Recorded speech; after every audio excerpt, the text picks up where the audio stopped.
Let's get to all the royal and entertainment news. Where do we start? There's so much happening. Maybe with Andrew, of course, disgraced former Prince Andrew Mountbatten Windsor and his ex-wife Sarah Ferguson. They're said to be on a knife edge as they prepare to vacate Royal Lodge. What's the latest here? So yes, they're due out by Friday, although it's already the end of January. Yes, so Friday he has to go. He's moving to Marsh Farm, which is a new place in Sandringham. I note that it's not anywhere near London or nowhere near Windsor, which of course is William's based, and obviously he's far away from Balmoral, which is where his brother likes to go as well, where Princess Anne likes to be as well. So I think it's the last vestige of his royal life, isn't it, turfing him out of Royal Lodge. Him and Fergie are supposed to be absolutely devastated. I don't think there's going to be a lot, if any, sympathy for them because they've kind of made their own bed, particularly in his case, his association with Epstein, etc. So it'll be interesting to see what his life holds. I still think he may end up in the UAE. I think in that environment, or maybe Spain, there's less concern about sort of royal scandal, and he'd still have some pretty cashed up chums there, I think, who may look after him. But also his daughters, of course, they're very guarded about being seen with him in public and even talking to him. So in a way, that's kind of the real crisis, the fact that, you know, the two girls he thought he could probably lean on are now grown women with their own children and like, well, Dad, we're keeping at arm's length. So it's a real mess for both of them, I think. Absolutely. Now, over the weekend, King Charles stepped out with his wife, Queen Camilla, to attend church on his Royal Sandringham estate, and he was also seen with Princess Anne. He was. So the first time since Christmas, they were out together in public, and to me, this is really the soft power in action for the monarchy, isn't it? So the two most reliable members of the royal family, the King and his sister, the Princess Royal, out, you know, in Sandringham. They always go to Mass at the church when they're in residence.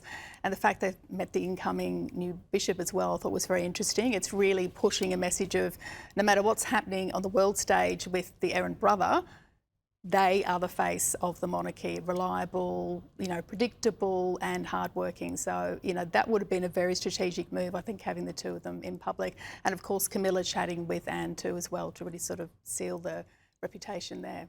And Princess Catherine, of course, after 2 years now of recovery following her shock cancer diagnosis, Princess Catherine is reportedly focusing on two major goals as she looks ahead to 2026 and beyond. What can we expect this year? So, understandably, she's been battling cancer for 2 years and she's now in remission. She's back to full-time royal duties, which has been great to see. But I think her two goals of staying healthy and being ready, it really shows that the weight of the monarchy in the future is as much on her shoulders, I think, as it is on William's shoulders. And I think by the time he ascends to the throne, we'll be totally used to Catherine in public doing the royal functions and being there as an ambassador for the monarchy, because she's more or less doing the job anyway, sort of in waiting with him. She's out there and, you know, advocating for her causes, childcare, early childhood development, etc. The whole branding around the family is seamless, absolutely seamless. They've really struck the balance between public views of the children and giving some privacy, particularly George, to grow up in a normal sort of space. So I think, you know, she's played an absolute blinder on this. I think that the way she operates in public and the way the public sort of love her and adore her is, I mean, something that Meghan could really only dream of if she was still in that mindset. Well, let's talk about Meghan Markle, because there are, of course, reports that Meghan's Netflix series may have been given the axe. Plenty of royal experts say that they're not surprised at all by that. What do you make of this? What are your predictions for Meghan? Oh, look, I'm not surprised. I think Series 3 was really sort of, you know, drawing a long bow in a way.